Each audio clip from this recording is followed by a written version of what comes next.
بسم الله الحمد لله الصلاة والسلام على رسول الله صلى الله عليه وسلم. السلام عليكم ورحمة الله وبركاته. قبين تنيارة دبي في دلقا جتي هنگت عمرك قبين تنياتي نوجين تراي سنين جنة.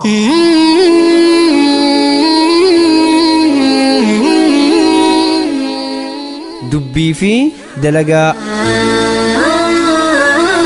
دبين وانا فانيتي قوتش عرباتي yeroo takka immoo namoonni gurraan hin dhageenye sign language yookaan aflattoo fayyadamuun ni haasawan.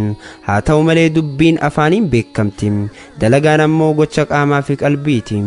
sammuun ni yaadan, harkaan immoo ni hojjetan. dabree dalagaan afaanii jiraachuu ni malti.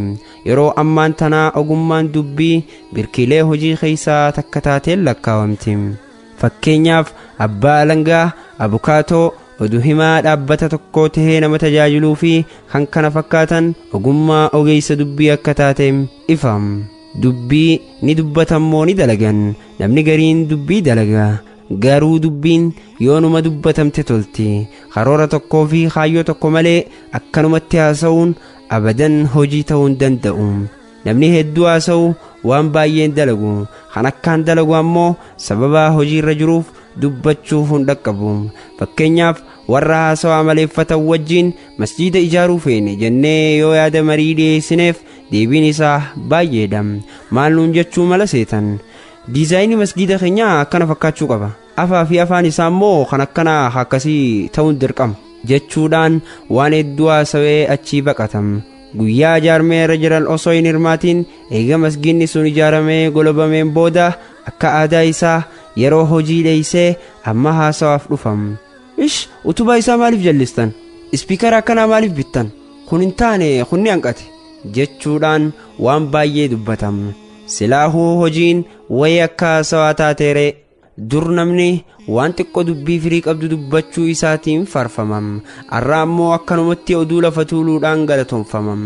bara san hayyuu jechuun kan takkaa lama dubbatee nama araarsu, jechuma tokkoon kan biyya waliif galchu santu beekaa ja'amam. arra garuu beekumsi namaatiis dheerinuma haasawa isaatiin madaalamam. heddummina dubbiitiin gatiin namaaf kennamam. keessumattuu eega miidiyaan hawaasummaa babal'ate kan dalagurra kan dubbatuutu baay'ate.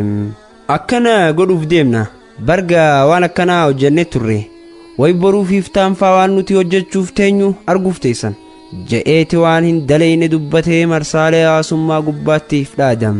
fayyaaleessi namaa immoo haasawaa FB faarraa dubbisee mirqaanee usee nama dhaadheessam. manguddoon tokko akkinaan je'e, dhaloota ammaarraa wanti natti hin tolle dhageeffachuurraa dubbachuu guddisa. kana malees wayita namni waan takka isaaf himu bakka tanarra waan singaliin takkaa jira jechuun dubbii nama addaan mura. yaa obboleessoo, waan duraan gurraa qabdullee namni siif haasa'uu jalqabe obsaan fixachiisi. waa irraa barachuu maltaanaan jedhe. dubbii dheereessuu fi gabaabsuu ni dandeenya, dalagaa garuu yeroo isiin barbaadduun ala xumuruun hin ta'u. hojii sa'a lamaa sa'a takka keessa gaggeessuun hin fakkaattu. warri dubbii dalagaaf qabu ammoo haasawa dheereeffatee bulfatam.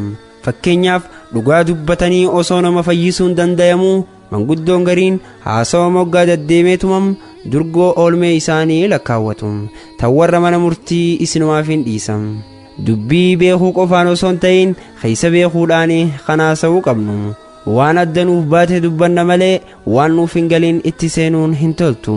wanni gaariin garuu eega hojjennee raawwanneen booda haasa'uutu wayyam.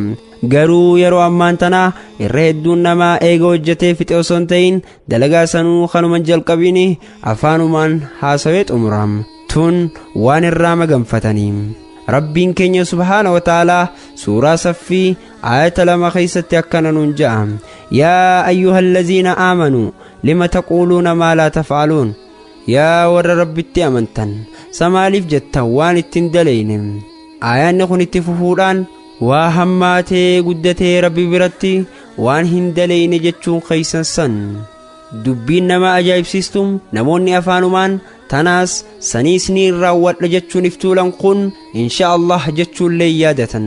silaa waan san dalaguudhaaf onnee irraa niyyatanii yoo rabbiin nuun fedhe jechuu waan irraanfatanii. yaa obboleeyyan koo, oduu dura hojii haa dursinu, dubbii caalaa dalagaa haa baay'ifnu. hedduu haasa'uu mannaa waan xiqqoo qabatamaan haa hojjennu. nuufi isinillee rabbiin hojii khayrii nuuf haa mijjeessu jecha qophii irraa asumatti obbaafnam torbaan fedhii rabbiitiin walitti deebinam waan nu caqastaniif galatooma. wassalaamu alaykum wa rahmatullaahi wa barakaatuh.